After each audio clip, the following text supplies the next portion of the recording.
আসসালামু আলাইকুম।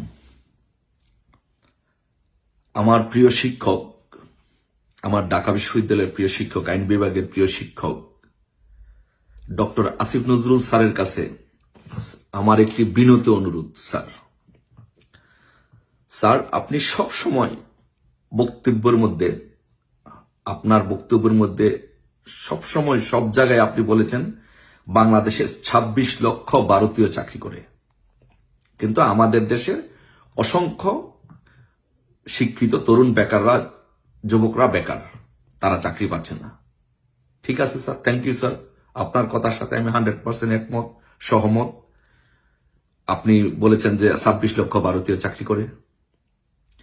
এখন আপনার কাছে স্যার, আপনি এখন দায়িত্বে আছেন, আপনি এখন সরকারের সবচেয়ে ভালো জায়গা আছেন বর্তমান অন্তর্বর্তীকালীন সরকারের, এবং এই সরকারের সেকেন্ড ম্যান হচ্ছেন আপনি।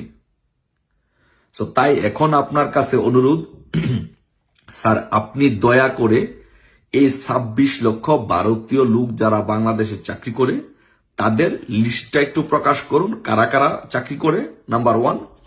আর দ্বিতীয়ত, এই ভারতীয়দেরকে যারা বাংলাদেশে চাকরি করে তার এই ২৬ লক্ষ লোককে তাদেরকে ভারতে পাঠিয়ে আমাদের বাংলাদেশের যে তরুণ শিক্ষিত ছেলেমেয়েরা আছে তাদেরকে এখানে চাকরিগুলো দিয়ে দেন। এটা আপনার কাছে স্যার বিশেষভাবে একটি অনুরোধ থাকবে।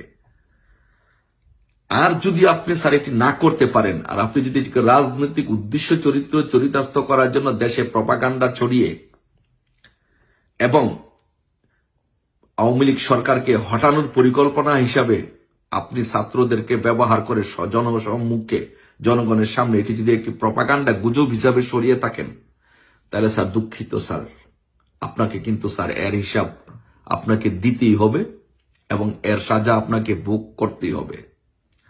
আপনি ভুলে যায় না স্যার, একটি জিনিস আপনাকে আমি স্মরণ করিয়ে দেই, আপনি আমার প্রিয় স্যার তাই আপনাকে স্মরণ করে দেই যে স্যার, খন্দকার মোস্তাকের বাড়ি কুমিল্লা এবং আপনার বাড়িও কুমিল্লা, এবং আমিও বৃহত্তর কুমিল্লার মানুষ।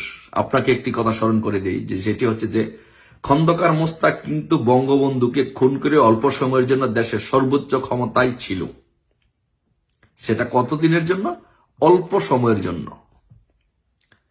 সো আপনিও আওয়ামী লীগ সরকারকে এই খন্দকার মোস্তাকের হাত ধরেই গুজব এবং মিথ্যা প্রপাগান্ডার মাধ্যমে বাংলাদেশে আমেরিকা দূতাবাসের সহযোগিতায় ছাত্রদেরকে নিয়ে ভুল বুঝিয়ে তাদের মধ্যে প্রপাগান্ডা ছড়িয়ে এবং তাদেরকে ক্ষমতার লোভ দেখিয়ে এই সরকারের বিরুদ্ধে একটি আন্দোলন করতে সক্ষম হয়েছেন। সো যদি আপনি এই ২৬ লক্ষ লোকের তালিকা প্রকাশ করতে না পারেন এবং তাদেরকে বাংলাদেশ থেকে বিতাড়িত করে বাংলাদেশিদের, আমাদের ভাই বোনদেরকে যদি চাকরি দিতে না পারেন, তাহলে কিন্তু স্যার আপনার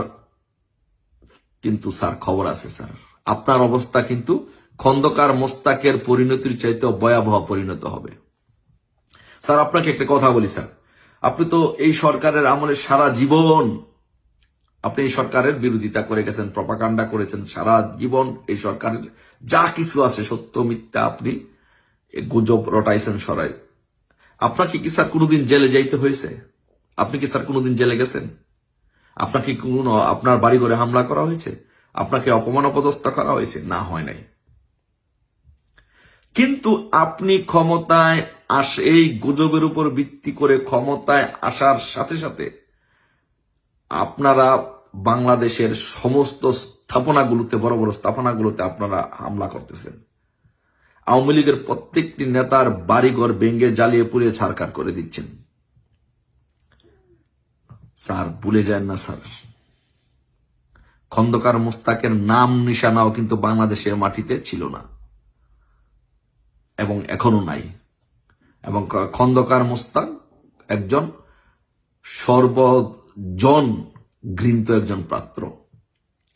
আপনিও যদি স্যার খন্দকার মোস্তাকের মতো যদি আপনি এটা প্রমাণ করতে না পারেন, আপনি যে প্রপাগান্ডাগুলো ছড়িয়েছেন যে ২৬ লক্ষ ভারতীয় বাংলাদেশে চাকরি করে এবং তাদেরকে যদি লিস্ট প্রকাশ করে তাদের জায়গায় যদি বাংলাদেশিদের চাকরি দিতে না পারেন, আপনার জায়গা কিন্তু খন্দকার মোস্তাকের জায়গায় কিন্তু আপনার স্থান হবে।